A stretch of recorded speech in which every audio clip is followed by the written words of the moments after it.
Haging ito ay inihatid sa inyo ng Zonrox Plus. Sa unang hirit, bisyong totoo ang naralang. Unang hirit, ang saya-saya.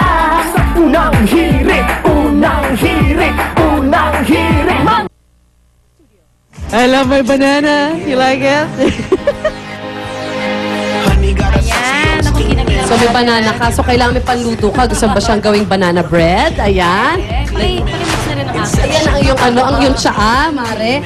Ayan, at meron ding itlog kung gusto mo. Samahan natin kasi magbe-bake tayo. Ayan. Yes. Ito po ang mga toys na gawa sa kahoy, pero medyo mas pinamodern nila yung mga function. Kaya naman talagang abangan niyo ho yan, mga mommies, para sa ating mga chikiting natiyakon ko i-enjoy. Oo. Maghanda na ho kayo, baka magpagastos tayo. Yun na nga, ito ang social lutuan sa pagbabalik po ng unang hirit.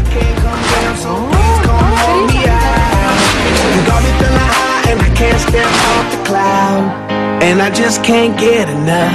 I think about it every night. Mars, ito na. Favorite tayo maglalaro eh, no? Pero talagang ang ganda kasi makukulay siya, maganda siyang tignan, at lalo hong nakakainganyo naman na laruin. Kahit tayo. Matibay pa, mare. Oo nga, kahit kami na-amaze kami at natutuwa. Kaya kasama natin ngayon si Miss Ina Capa Salentes, owner ng BY's Hobby Shop. Good morning, Ina. Good morning, Ina. Alright, Ina, pwede bang pakisabi lang sa amin, ano bang difference? Halimbawa, bibili kami ng mga toys na made of wood. Of course, syempre pag wood, long-lasting siya, durable, kahit ganong ilang generation ng mga bata yung dumaan, magagamit pa talagang magagamit. Huwag lang mawala yung mga parts. Yun, wag lang mawala. Huwag lang mawala. Huwag lang po mawala.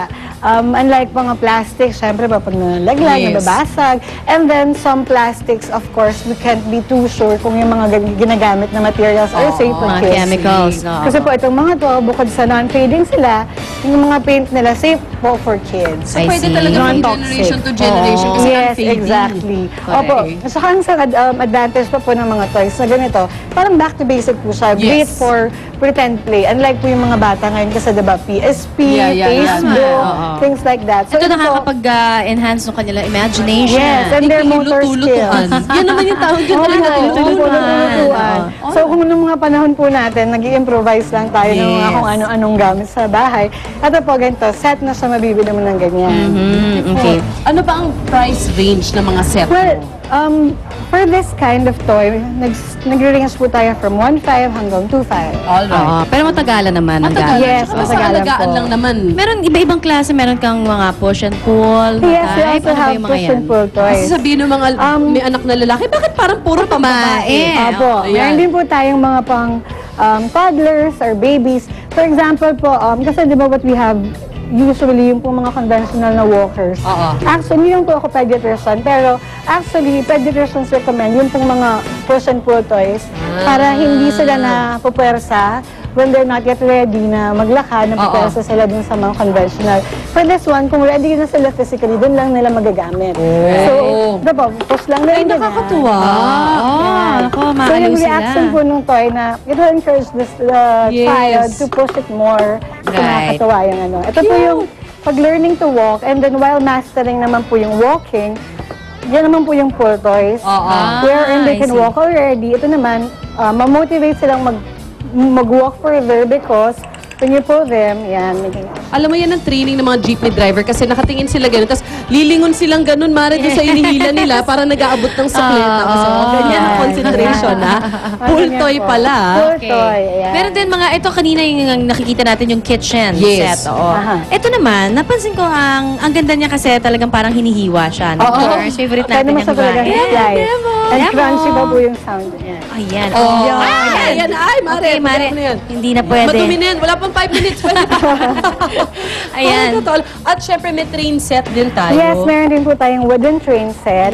Ito naman po for boys, yun nga, kagaya nung na-mention nyo kanina, for girls yan. Ito naman po for boys, of course.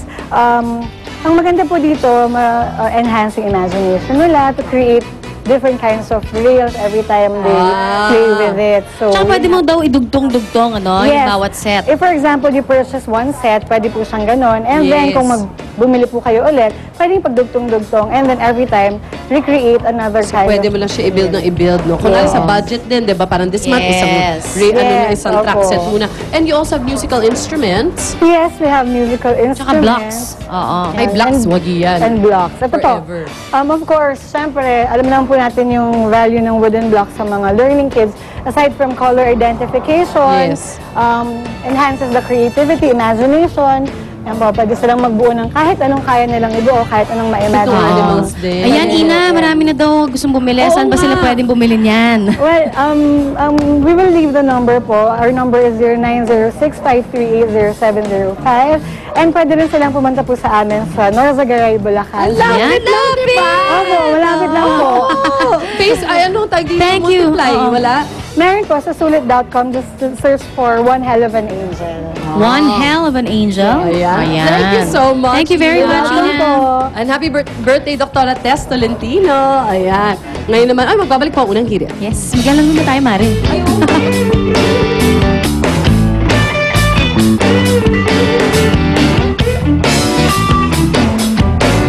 Unang hirit, ang saya-saya. Sa unang hirit, unang hirit, unang hirit. Mangulat ka.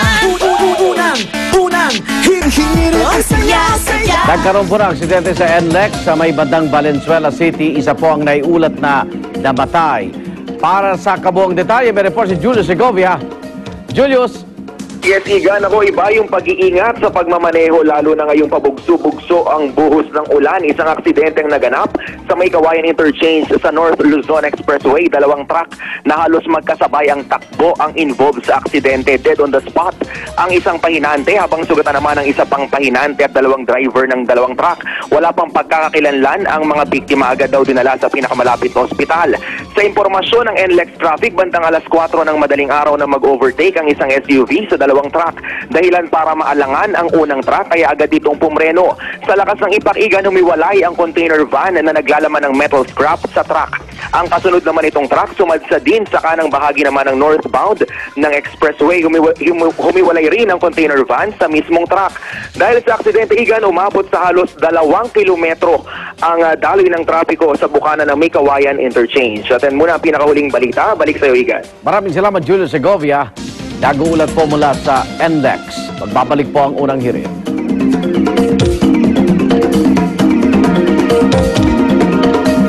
Unang hirit would like to thank Ensha by Lacedia. Unang hirit, ang saya-saya. Sa unang hirit, unang hirit. Hindi porket sikat ay masarap. Subukan at tikman nang malaman ang kaibahan. Select Soy Sauce. Toyo ka lang, ulam na. Saan ka pa? Manufactured and distributed by Essential Manufacturing.